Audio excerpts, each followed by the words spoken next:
Oh, hi! I'm Keith. We're taking a look at Lord of the Flies today. So, let's read this thing.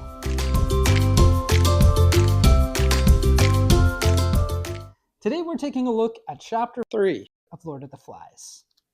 Chapter 3, titled Huts on the Beach, and as with all of Golding's chapter titles, think of the symbolism of these huts on the beach and what they could represent. So this chapter opens in an interesting way, because at the end of Chapter 2, we had a child potentially consumed by a fire that the boys started, and yet it's totally unaddressed at the beginning of this chapter.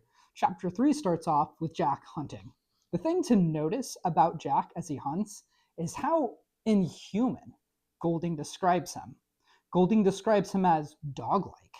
Golding describes him as ape-like. And his eyes, he kind of sounds like a crazy person. They were bright blue, eyes that in this frustration seemed bolting and nearly mad. Jack is looking for pigs, can't find them, and kind of seems to be an obsessed animal as he goes about doing so. Well, he does not get a pig, and he comes back to the beach where he finds Ralph and Simon creating some huts, some shelters. Ralph points out that everybody kind of helped out with the first shelter, but then the little uns ran off. They're no help at all. A lot of the big uns too. Jack points out, well, my guys are hunters. They didn't have to help out with this. And I was like, okay. We haven't got any pig yet, but all right. And so the first hut went okay. The other huts, not so much. Right now, the only person helping Ralph create these shelters is Simon. So it's Ralph and Simon kind of working on this while everybody else is doing their own things.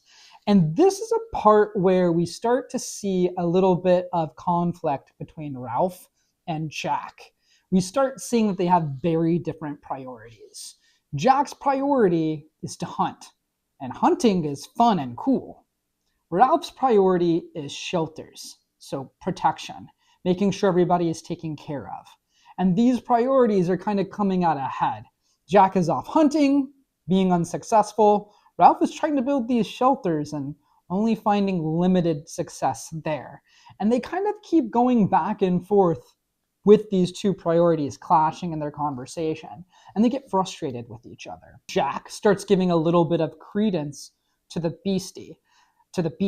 They don't even really like to mention it anymore. It's almost kind of a Voldemort kind of situation where they try not to mention snakes.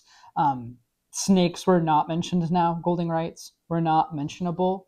And Simon points out people are talking about this island as if it's not a good island. Simon's our one guy who's going to think that this is a good island throughout his experience in the book. Everybody else is going to falter. Everybody else is going to get scared. Simon never really does so. And Ralph here, when you hear Simon say as if this wasn't a good island, it's almost like Ralph is reminded, like, yeah, almost as if it wasn't a good island. And he mentions like, hey man, we got to get rescued. And an important line here, right? Rescue should be our top priority. Jack had to think for a moment before he could remember what rescue was. Jack's priority is not rescue. Jack's obsession is pigs. And we start seeing this symbolized in Jack talking about pigs and Ralph talking about fire, as in the signal fire, as in smoke, so that we can get rescued. And both of them kind of obsess over these things. Jack is pig, pig, pig.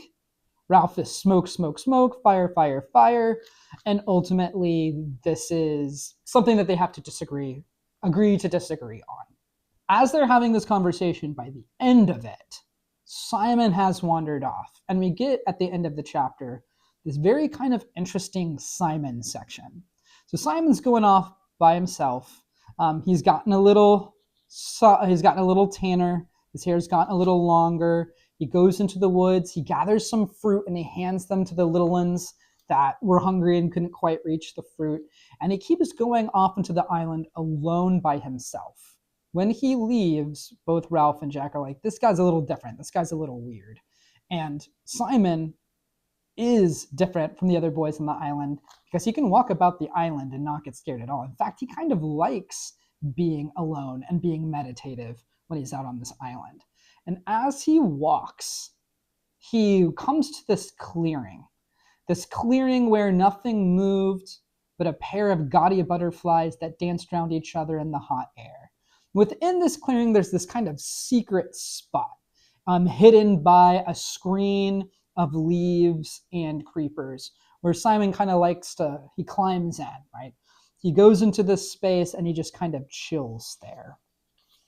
And it's just this beautiful spot. That, more or less, is chapter 3, Huts on the Beach, with the huts representing shelter, Jack being obsessed with pigs, Ralph thinking about smoke and fire, and Simon, man, just hanging out in nature in his little special Simon spot out there on the mountain. So that's it for chapter 3. To make sure you don't miss a video, come back, talk to us if you have a question, if you have a comment, if you disagree with some interpretation, or you have a question, or you just want a little bit more information, drop that in the bottom. Make sure you like and subscribe so we can keep this going. Thanks for watching. See you next time.